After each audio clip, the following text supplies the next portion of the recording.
It's late in the afternoon, and you're standing in the kitchen, staring at the sink. There are a few dishes there. Not many. Still, your shoulders feel tight. You think about the email you forgot to answer, the tone you used earlier, the thing you promised you'd remember tomorrow. Nothing is on fire. Nothing is urgent. So why does it feel like everything somehow belongs to you? A lot of people carry a quiet sense of responsibility that doesn't really turn off. It's not loud or dramatic. It's more like a steady pressure to stay alert, to stay ahead, to make sure nothing goes wrong. What you might be experiencing is over-responsibility.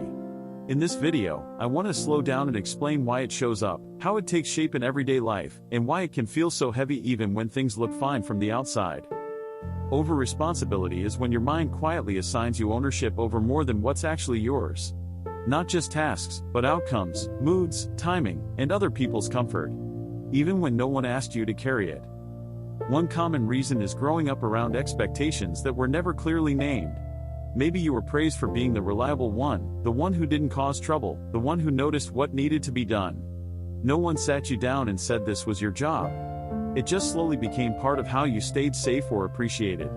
So now, as an adult, your mind still scans the room for loose ends, like feeling uneasy when everyone else is relaxed, because something might still be missing. Sometimes, it comes from being the person who stepped in when others couldn't. You might have been the one who kept things moving when someone else was overwhelmed or distracted. At first, it felt practical, helpful, necessary. But over time, your system learned that if you don't stay on top of things, they might fall apart. So even now, you feel a pull to double-check, follow up, and carry what was never officially handed to you. Over time, another layer shows up when you confuse care with control. If you care deeply about people, projects, or outcomes, it can feel natural to stay mentally involved long after your part is done. Your brain links responsibility with love, attention, or safety. So instead of resting once you've done enough, you keep holding on, replaying conversations, anticipating needs, and quietly bracing for problems that may never come. Here's how this can look in real life. It's around 10:30 at night. You're in bed, phone in hand. Earlier today, you helped someone with a small favor. It went fine. They even said thank you. But now you're replaying it anyway. Did you sound annoyed? Did you do enough? Did you miss something they needed but didn't say? Your chest feels slightly tight, not panicked, just alert. Your mind keeps running through small what-ifs, like it's your job to prevent discomfort from happening anywhere nearby. If you've been there, you're not strange. You might know someone who lives like this. This is what over-responsibility often looks like. Quiet, constant, and very tiring. The tricky part is that this pattern often gets rewarded. People rely on you. Things go smoothly. You're seen as capable. So there's no obvious signal telling your system to stop. But inside, it can feel like you're always on duty, even when you're alone. There's a soft way to start noticing this without turning it into another thing to manage. The next time you feel that familiar weight, like you're responsible for fixing, smoothing, or preventing something, pause for a moment. Not to judge it. Just to name it. You might quietly think, this feels like I'm carrying more than my part. Then, try separating what's actually yours from what simply feels close. For example, I answered the message clearly. Or, I showed up and did what I said I would.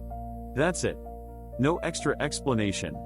This helps because your mind often treats feelings as assignments. By naming the boundary of your role, you remind yourself where your responsibility realistically ends. The feeling may still be there, but it doesn't have to run the whole evening. Another gentle approach is to notice when your body stays alert after the task is done. You might have finished the work, sent the text, or handled the situation, but your shoulders are still tight.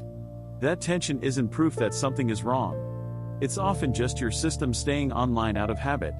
You can try grounding yourself in something simple and physical. Feet on the floor. A slow breath. Looking around the room. Nothing dramatic. Just a signal that, for this moment, there's nothing else you're required to hold. This works not because it erases responsibility, but because it teaches your system the difference between care and constant vigilance. Over time, that distinction can feel relieving. There's one detail here that often gets missed. Over-responsibility usually isn't about wanting control. It's about wanting to prevent harm, disappointment, or regret. It's protective at its core. For people who carry this pattern, responsibility once meant safety. It meant things stayed together. People stayed okay. So letting go can feel unfamiliar, not freeing, at least at first. If you've been feeling tired in a way that rest doesn't fully fix, this might be part of it. Not because you're doing too much physically, but because you're carrying too much mentally. Even the things that were never assigned to you. This is for people who look fine on the outside but keep checking inside. People who feel uneasy relaxing because something might still need attention. People who care deeply and quietly take on more than their share. Over-responsibility isn't a flaw. It's a pattern that made sense once and stayed longer than it needed to. Noticing it is already a form of relief. And if this felt familiar, you're welcome to stay here for more quiet explanations like this. Sometimes understanding why the weight is there is enough to set it down, even just a little.